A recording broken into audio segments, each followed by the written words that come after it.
ഇത് ചെറുമുക്ക്, മലപ്പുറം ചെമ്മാടിനടുത്തുള്ള ഒരു ചെറു സുന്ദര ഗ്രാമം. ഒക്ടോബർ നവംബർ മാസങ്ങളിൽ ചെറുമുക്കിന് പക്ഷെ വലിയ പേരാണ്. ചെളിയിൽ പ്രകൃതി തീർക്കുന്ന വർണ്ണവിസ്മയം കാണാൻ ദൂരം പോലും മറന്ന് ആളുകൾ ഇവിടെ എത്താറുണ്ട്. രാവിലെ ഒരു 7 മണി മുതൽ 10:30 വരെയാണ് ഇവിടുത്തെ ചുവപ്പ് നിറം വാരി വിതറുന്ന ആമ്പൽപ്പാടത്തിന്റെ ഭംഗി പൂർണ്ണമായും ആസ്വദിക്കാൻ കഴിയുക. ആ സമയത്താണ് ആമ്പൽപ്പൂക്കളുടെ ഇത്തളുകൾ പൂർണ്ണമായും വിടരുന്നത്. അമ്മമാരും ചേച്ചിയും ഏട്ടനും ഞാനും മോളും അടങ്ങുന്ന ഞങ്ങളുടെ ടീം ഇവിടെ എത്തിയപ്പോൾ 8 മണിയായിരുന്നു. ദൂരെ നിന്ന് തന്നെ ആമ്പൽപ്പൂക്കളെ നോക്കി ചെളിയും പുല്ലും നിറഞ്ഞ വഴിയിലൂടെ നടക്കുമ്പോൾ തന്നെ എതിരെ കൈ നിറയെ ആമ്പൽപ്പൂക്കളുമായി ഒരുപാട് പേര് നടന്നു വരുന്നു. മോളെ കണ്ടപ്പോൾ ഒരു കൂട്ടുകാരെ ആമ്പൽപ്പൂ തന്നു. കുറച്ചധികം പൂ തന്നപ്പോൾ ഞങ്ങൾ തിരിച്ചു കൊടുത്തു കേട്ടോ. കാരണം അവരത് ഇഷ്ടപ്പെട്ടെടുത്താവില്ലേ, അവരത് വാങ്ങിയില്ല കേട്ടോ. അവർ പറഞ്ഞു നിങ്ങളെടുത്തോ, കാരണം അവിടെ ഇപ്പോൾ പൂക്കളൊക്കെ പറിച്ച് കുറഞ്ഞിട്ടുണ്ട്. അത് കേട്ടപ്പോൾ അയ്യോ ഇനി കാണാൻ പറ്റൂലേ എന്നുള്ളൊരു വിഷമത്തിലായി. മോളെ ഉറക്കത്തിൽ നിന്ന് ഉണർത്തിയതും എല്ലാവരെയും നിർബന്ധിച്ച് കൊണ്ടുവന്നതൊക്കെ വെറുതെ ആയോന്ന് തോന്നി. പക്ഷെ അവിടെ എത്തിയപ്പോൾ അടുത്തുള്ള പൂക്കളൊക്കെ കുറേ പറിച്ച് തീർന്നിരുന്നു. എന്നാലും കുറച്ച് അകലെയായിട്ട് പൂക്കളുണ്ടായിരുന്നു. ഞങ്ങളിപ്പോൾ 2ാമത്തെ കൊല്ലാണ് ഇങ്ങോട്ട് വരുന്നത്. ആദ്യം വന്നപ്പോൾ കുറേ പൂക്കളൊക്കെ പോയി, വെള്ളമൊക്കെ കുറച്ച് കുറഞ്ഞ സമയമായിരുന്നു. അപ്പം ഞങ്ങൾ ഇവിടുന്ന് ഒരു കിഴങ്ങൊക്കെ കൊണ്ടായിരുന്നു, അത് വീട്ടിൽ കുഴിച്ചിട്ടിട്ട് ഇപ്പോൾ ഓരോ കൊല്ലം ഒരു ഒക്ടോബർ നവംബർ മാസമാകുമ്പോൾ അതിൽ ഇതേപോലെ പൂക്കളുണ്ടാവും. നവംബർ 1-നാണ് ഞങ്ങൾ ഈ ആമ്പൽപ്പാടം കാണാൻ വന്നത്. അപ്പോൾ അവിടെ വെച്ചിട്ട് ഞങ്ങൾ കണ്ട കുറേ കാഴ്ചകളും അതുപോലെ തന്നെ ഞങ്ങൾക്കുണ്ടായ അനുഭവങ്ങളുമാണ് ഈ വീഡിയോയിലൂടെ പറയുന്നത്. നമുക്ക് ആമ്പൽപ്പാടം ദൂരം തന്നെ കാണാം, പക്ഷേ അവിടെ ഒന്നും ആൾക്കാർ ഇറങ്ങുന്നത് കാണുന്നില്ല. അതുകൊണ്ട് തന്നെ ഞങ്ങൾ കുറച്ച് ദൂരം നടന്നിട്ട് എല്ലാവരും ഇറങ്ങുന്ന ഭാഗത്തേക്കാണ് വന്നത്. അവിടെ തന്നെ നമ്മുടെ മുട്ടോളം വെള്ളം ഉണ്ടായിരുന്നു. വെള്ളത്തിൽ നമുക്ക് ആദ്യം ഞാൻ ചെരുപ്പിട്ടാണ് ഇറങ്ങിയത്. ചെരുപ്പിട്ട് ഇറങ്ങിയ സമയത്ത് ചെരുപ്പൊക്കെ പൂണ്ടിട്ട് കിട്ടാത്തൊരവസ്ഥ വന്നു. ആ സമയത്ത് എല്ലാവരും ചെരുപ്പ് അഴിച്ചിടുന്നുണ്ട്. അപ്പം ഞാനും അവിടെ പോയി പതുക്കെ ചെരുപ്പ് അഴിച്ചിട്ടിട്ടാണ് ഇറങ്ങിയത്. പിന്നെ ഒരു കാര്യം എന്ന് പറഞ്ഞാൽ അതൊരു പാടാണല്ലോ. അപ്പോൾ അടുത്ത മാസം ആകുമ്പോഴത്തേക്കും കൃഷിക്ക് ഒരുങ്ങാൻ തയ്യാറാവുന്ന ഒരു പാടാണ്. അപ്പോൾ അതുകൊണ്ട് തന്നെ അവിടെ ചളി എന്ന് പറഞ്ഞാൽ ഭയങ്കര ചളിയാണ്. അപ്പം നമ്മൾ ചവിട്ടുന്ന സമയത്ത് ഒരു കാല് ബാലൻസ് ചെയ്തിട്ട് അടുത്ത കാല് വെച്ചിട്ടില്ലെങ്കിൽ അത് നമ്മളൊരു അമ്യൂസ്മെൻറ്റ് പാർക്കിൽ എത്തിയ പോലെ ഒരു എക്സ്പീരിയൻസ് ആയിരിക്കും. കാരണം എവിടെയെങ്കിലും ആയിരിക്കും വഴിക്ക് വീഴുക. അപ്പോൾ അതുകൊണ്ട് ഞാനാണെങ്കിലും അവിടെ എല്ലാവരും ആയാലും അങ്ങനെ തന്നെയാണ് കേട്ടോ. എല്ലാവരും പതുക്കെ ഒന്ന് പിന്നെ അടുത്ത കാല് വെച്ചിട്ടാണ് നടക്കുക. കാരണം നമ്മൾ ഒരു കാല് ചവിട്ടുമ്പോൾ തന്നെ വഴിക്ക് ഇങ്ങനെ പോകുന്നത് നമുക്ക് അറിയാൻ പറ്റും. ശരിക്കും പറഞ്ഞാൽ മനുഷ്യച്ചങ്ങല പോലെ കൈ കോർത്ത് പിടിച്ചിട്ടാണ് ഞാനും അമ്മയും ചേച്ചിയും എല്ലാവരും നടന്നത്. വീഴുന്നതിനേക്കാളും എല്ലാവരും കാണുമ്പോൾ ഒരു മോശമല്ലേ. അപ്പോൾ അതും കൂടി ആലോചിച്ചിട്ട് ശരിക്കും ശ്രദ്ധിച്ചിട്ടാണ് നമ്മൾ ഓരോ അടികളും മുന്നോട്ട് വെച്ചത്. ഈ കാണുന്ന ആമ്പൽപ്പാടത്തിൻ്റെ ഉള്ളിൽ കൂടെ ഒക്കെ നമുക്ക് നടക്കാൻ പറ്റും.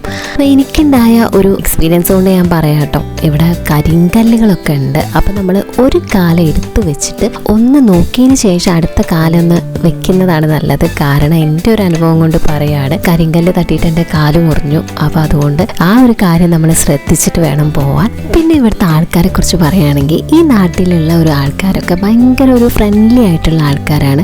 നമ്മളവിടെ ചെന്നപ്പോൾ തന്നെ അവർ വന്നു, സംസാരിച്ചു. എത്രയോ കാലമായിട്ട് അറിയുന്ന ആൾക്കാരെ പോലെയാണ് അവർ നമുക്ക് ഓരോ കാര്യങ്ങളും പറഞ്ഞു തന്നത്. അപ്പോൾ ഇവിടെ പാടാണ്, പക്ഷെ പാടാന്ന് വിചാരിച്ചിട്ട് നമ്മൾ പെട്ടെന്ന് അങ്ങോട്ട് ഇറങ്ങി പോകാനൊന്നും പറ്റൂല കേട്ടോ. ഇവിടെ കുഴികളുണ്ട്, അതേപോലെ തന്നെ തോടും ഒക്കെ നിറഞ്ഞൊരു സ്ഥലമാണ്. അപ്പോൾ എല്ലാ ഭാഗത്തും വെള്ളം മൂടി കിടക്കുന്നതുകൊണ്ട് തോടാണോ കുഴിയാണോ അതോ പാടാണോ എന്നുള്ള കാര്യം നമുക്ക് അറിയാൻ പറ്റൂല. അപ്പോൾ ഇവിടുത്തെ നമുക്ക് അറിയാത്ത ഭാഗമാണെങ്കിൽ ഇവിടുത്തെ ആരോടെങ്കിലും ചോദിച്ചതിന് ശേഷം മാത്രം നമുക്ക് ഇറങ്ങുന്നതാണ് നല്ലത്. കുറച്ച് അപ്പുറത്തേക്കൊക്കെ ആഴുണ്ടെന്ന് പറഞ്ഞിട്ട് അവർ നമുക്ക് ഓരോ ഭാഗങ്ങളും കാണിച്ചു തന്നിരുന്നു. പിന്നെ ആദ്യമൊക്കെ നമുക്ക് ഇതിൻ്റെ ഇടയിലൂടെ പോകാൻ വേണ്ടിയിട്ട് തോണി സർവീസ് ഒക്കെ ഉണ്ടായിരുന്നു. ഇപ്പം അത് എന്തുകൊണ്ടോ എന്തോ ഒരു പ്രശ്നം അവർ പറഞ്ഞു. ആ കാര്യമൊന്നും നമുക്ക് ക്ലിയർ ആയിട്ട് അറിയാത്തതുകൊണ്ട് നമ്മൾ പറയുന്നില്ല. അതുകൊണ്ട് തന്നെ ഇപ്പം ഇവിടെ തോണി സർവീസൊന്നും ഇല്ല. പിന്നെ ഇവിടെ അടുത്തുള്ള വീട്ടിലൊക്കെ ഞങ്ങൾ കണ്ടൊരു കാഴ്ചയായിരുന്നു കേട്ടോ. ഈ നാരങ്ങ മരം നിറച്ച് ചെറുനാരങ്ങ ഉണ്ടായിരുന്നു. അത് ഞങ്ങൾക്കൊരു അത്ഭുതമായിട്ട് തോന്നിയത് അവിടെ വീട്ടിൽ കുഴിച്ചിട്ടിട്ടൊന്നും അധികം കായ്ച്ചിട്ടില്ല. അപ്പോൾ ഇങ്ങനെ കായ്ച്ച് കിടക്കുന്ന കണ്ടപ്പോൾ അത് ഭയങ്കര ഒരു സംഭവമായിട്ട് തോന്നി. പിന്നെ വേറൊരു കാര്യം എന്ന് പറഞ്ഞാൽ രാവിലെ തന്നെ നമ്മൾ വന്നിട്ട് ഇങ്ങനൊരു മനോഹരമായിട്ടുള്ളൊരു കാഴ്ച കാണുന്ന പറയുന്നത് അത് ഭയങ്കര ഒരു സംഭവം തന്നെയാണ്. ഏട്ടനാണ് കേട്ടോ അധികം ഇറങ്ങിയതും വീഡിയോ എടുത്തതൊക്കെ. ഞാനും ചേച്ചി അമ്മമാരൊക്കെ കുറച്ച് അകന്ന് നിന്നിട്ടുള്ളൊരു ആസ്വാദനമായിരുന്നു. കുറച്ച് ദൂരം പോയപ്പോഴത്തേക്കും മോക്ക് വെള്ളത്തിൽ ഇറങ്ങണം എന്നും പറഞ്ഞ് ഭയങ്കര വാശിയായിരുന്നു. പിന്നെ അമ്മമാരും വെച്ച് റിസ്ക് എടുക്കണ്ടല്ലോ, അതുകൊണ്ട് തന്നെ ഞങ്ങൾ വേഗം കരയിലേക്ക് പോകുന്നു. ഏട്ടന് അവിടുന്ന് ആമ്പലിൻ്റെ മുരടൊക്കെ എടുത്തിരുന്നു. അതിൻ്റെ അടിയിലായിട്ട് കിഴങ്ങുണ്ടാവും. അപ്പോൾ ഞങ്ങളൊരു 3 വർഷം മുമ്പാണ് ഇങ്ങോട്ടേക്ക് വന്നിരുന്നത്. ആ സമയത്ത് ഇവിടുത്തെ ചേട്ടന്മാർ ഞങ്ങൾക്ക് കിഴങ്ങ് പറിച്ചു തന്നിരുന്നു. അപ്പോൾ അത് ഞങ്ങൾ വീട്ടിൽ കൊണ്ടുപോയി കുഴിച്ചിട്ടിട്ട് ഈ ഒരു ഒക്ടോബർ നവംബർ മാസം ആകുമ്പോൾ അതിലിങ്ങനെ പൂവിടും. ഇപ്രാവശ്യം അത് പൂവിട്ടിട്ടില്ല, കാരണം അത് തയ്യൊക്കെ ഒരു മുരടിച്ച പോലെ ആയിട്ടുണ്ട്. അപ്പോൾ അതെന്തായാലും ഒന്ന് മാറ്റി കുഴിച്ചിടണം. പിന്നെ പുതിയൊരു ആമ്പലും കൂടി ഞങ്ങൾക്ക് വീട്ടിൽ കൊണ്ടുപോയി കുഴിച്ചിടണം ആഗ്രഹമുണ്ട്. അതിന് വേണ്ടിയിട്ട് ഞങ്ങൾ അവിടുന്ന് കിഴങ്ങെടുത്തിരുന്നു. അപ്പോൾ ഞങ്ങൾ എടുക്കുന്ന സമയത്ത് അവിടുത്തെ ചേട്ടനും കുറച്ച് കുഞ്ഞു മക്കളൊക്കെ വന്നിരുന്നു കേട്ടോ. അപ്പോൾ അവിടുത്തെ ചേട്ടൻ പറഞ്ഞൊരു കാര്യമുണ്ട്, ഇത് നിങ്ങളുടെ നാട്ടിലെ പാടത്ത് കൊണ്ടുപോയി കുഴിച്ചിട്ടൂടെ, അവിടെയുള്ള ആൾക്കാർക്കും എല്ലാവർക്കും ഇതൊക്കെ കണ്ടൂടെ എന്ന് ചോദിച്ചു. ചേട്ടൻ പറഞ്ഞപ്പോഴാണ് ഞങ്ങളും അത് ചിന്തിച്ചത്. ഞങ്ങളുടെ അവിടെ താഴത്തൊരു പാടമുണ്ട്, അപ്പോൾ ആ പാടത്ത് കൊണ്ടുപോയിട്ട് ഇവിടുത്തെ ഒരു കിഴങ്ങെടുത്ത് ഞങ്ങൾക്ക് കൊണ്ടുപോയിടണമെന്ന് ആഗ്രഹമുണ്ട്. പിന്നെ ചേട്ടൻ പറഞ്ഞ കാര്യം, ഇനിയിപ്പം അധികം ഉണ്ടാവില്ല, ഡിസംബറൊക്കെ ആകുമ്പോഴത്തേക്കും ഇവിടെ ഇതൊക്കെ മാറിയിട്ട് അവർ കൃഷിക്കുള്ള പരിപാടികളൊക്കെ തുടങ്ങും. ആ സമയത്ത് ഇവിടെ ഇത്രയും മനോഹരമായിട്ടുള്ള ഒരു ആമ്പൽപ്പാടം ഉണ്ടായിരുന്നു എന്നുള്ള കാര്യം കൂടി നമുക്ക് സംശയമാവും. ചേട്ടനും ഇവിടുത്തെ കുട്ടികളും ഒരേ സ്വരത്തിൽ പറഞ്ഞൊരു കാര്യമുണ്ട് കേട്ടോ, ഇവിടെ അട്ടുണ്ടാവാറുണ്ട് വെള്ളത്തിൽ നിന്ന്. അപ്പം ഞങ്ങൾ അധികം അങ്ങോട്ട് ഇറങ്ങാത്തത് കൊണ്ട് അട്ടേനെ അങ്ങനെ പരിചയപ്പെട്ടിട്ടൊന്നുമില്ല കേട്ടോ. പിന്നെ അവിടെ വന്നൊരു ചേച്ചീനെ അട്ട കടിച്ചു എന്നൊക്കെ പറയുന്നത് കേട്ടു, ഞങ്ങൾ കണ്ടിട്ടില്ല. അപ്പോൾ ഇനി ആദ്യമായിട്ട് വരുന്നവരുണ്ടെങ്കിൽ ഇങ്ങനെ ഒരു സംഭവം ഇവിടെ ഉണ്ടാകും എന്നുള്ളൊരു കാര്യം ഒന്ന് ഓർക്കാം. പിന്നെ എനിക്കും ചേച്ചിക്ക് ഒരാഗ്രഹം ഉണ്ടായിരുന്നു, ഇവിടെ വരെ വന്നിട്ട് ആ ആമ്പലൊന്ന് പോയി തൊടണം എന്നുള്ളൊരാഗ്രഹം ഉണ്ടായിരുന്നു. പക്ഷെ ഞങ്ങൾക്ക് അങ്ങനെ ഇറങ്ങാൻ കഴിഞ്ഞിട്ടില്ല. അപ്പം ഞങ്ങൾ ഇങ്ങോട്ടേക്ക് വരുന്ന സമയത്ത് തീരെ ആഴില്ലാത്തൊരു പാടം കണ്ടു. പക്ഷെ അവിടെ ആമ്പലൊന്നും അങ്ങനെ ഇല്ല, വെള്ളാമ്പലുണ്ടായിരുന്നു ഒരുപാട്. അപ്പോൾ കുറച്ചൊന്ന് പോയി കഴിഞ്ഞിട്ടുണ്ടെങ്കിൽ നമുക്കതൊന്ന് അടുത്തുനിന്ന് കാണാമെന്നുള്ള ഒരു രീതി ഉണ്ടായിരുന്നു. പക്ഷെ നമ്മൾ പേടിച്ചുകൊണ്ടാണ് പോയത്. ഞാനും ചേച്ചി കൈ പിടിച്ചിട്ട് ഇങ്ങനെ ഏട്ടനെ കളിയാക്കായിരുന്നു. കല്യാണം കഴിഞ്ഞ് ചിക്കനും പെണ്ണും പോണ പോലെയാണ് പോണത് എന്നൊക്കെ പറഞ്ഞിട്ട് ഏട്ടൻ ഭയങ്കര കളിയാക്കലായിരുന്നു. ഞങ്ങൾ പിടിച്ചാണ് പോയത്. ഞങ്ങൾ അവിടുത്തെ പാടത്തൊക്കെ വെള്ളാമ്പലുണ്ട്, പക്ഷേ അതൊന്നും വ്യത്യസ്തമായിട്ട് ഇവിടുത്തെ ആമ്പലിന് ഭയങ്കര ഒരു സ്മെല്ലുള്ള പോലെയൊക്കെ തോന്നി, നല്ലൊരു മണമായിരുന്നു. അങ്ങനെ ഞങ്ങൾ അവിടെ നിന്ന് എത്തിയപ്പോൾ കുറച്ച് വെള്ളാമ്പലൊക്കെ എടുത്തിരുന്നു. പിന്നെ അതുപോലെ തന്നെ റോസാമ്പൽ അവിടെ ഇവിടെ ആയിട്ട് 1-2 ഒക്കെ നിൽക്കുന്നത് കണ്ടു. അപ്പോൾ അതും ഒന്ന് പോയി എടുത്തു, വീഡിയോ ഒക്കെ എടുത്തു. അങ്ങനെ ഞങ്ങളവിടെ അധികം സമയം അവിടെ നിന്നിട്ടില്ല കേട്ടോ. ഞങ്ങളവിടെ താഴത്ത് നിൽക്കുമ്പോൾ തന്നെ തവളയൊക്കെ ഇങ്ങനെ കാലിൻ്റെ ഇടയിൽ കൂടെ അങ്ങോട്ടും ഇങ്ങോട്ടും ചാടണതൊക്കെ അറിയുന്നുണ്ട്. അപ്പോൾ അതുകൊണ്ട് തന്നെ അധികം നിൽക്കാനൊരു പേടി. ഇവിടെയുള്ള ആൾക്കാർ നല്ലൊരു സപ്പോർട്ടീവായിട്ടുള്ള ആൾക്കാരാണ് കേട്ടോ. നമുക്ക് എല്ലാ കാര്യങ്ങളും പറഞ്ഞു തരാനൊക്കെ ഒരു മടിയില്ലാത്ത ആൾക്കാരാണ്. അങ്ങനെ ഞങ്ങൾ അവിടുന്ന് കുറച്ചൊക്കെ ഒന്ന് ഇറങ്ങി ഒന്ന് ആസ്വദിച്ചിട്ട് ഞങ്ങൾ തിരിച്ചു പോകുന്നു.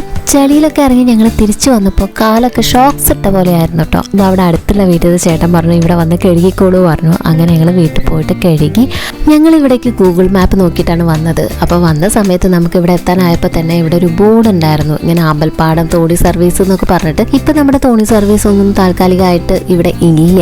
ഇവിടേക്ക് നമുക്ക് വരുന്ന സമയത്ത് തന്നെ ഓരോ വീടിൻ്റെ മുറ്റത്ത് ഇതേപോലെ തന്നെ ഇവിടുത്തെ ആമ്പൽ വെള്ളത്തിലൊക്കെ ഇട്ട് വെച്ചത് കാണാം. അതൊക്കെ അവർക്കൊരു ആ ഒരു ആമ്പലിനോടുള്ളൊരു ഇഷ്ടം കൊണ്ട് അവരുടെ വീട്ടിൽ എന്നും കാണണം എന്നുള്ളൊരു ആഗ്രഹം കൊണ്ട് ചെയ്യുന്നതാണ്. ഞങ്ങൾ ഇവിടുന്ന് കുറച്ച് ആമ്പൽ പറിച്ചിട്ടുള്ളൂ. അപ്പോൾ നമുക്ക് കിട്ടിയ അവർ തന്ന ആമ്പലൊക്കെ ഞങ്ങൾ വീട്ടിൽ കൊണ്ടുപോയിട്ട് ഇതേപോലെ വെള്ളത്തിലിട്ട് വെച്ചിരുന്നു. അപ്പോൾ ഒരു 3-4 ദിവസം അത് അതേപോലെ തന്നെ നിന്നിരുന്നു കേട്ടോ. കൂമ്പും പിറ്റേ ദിവസം ആകുമ്പോൾ വിരിയും അങ്ങനെ നിന്നിരുന്നു.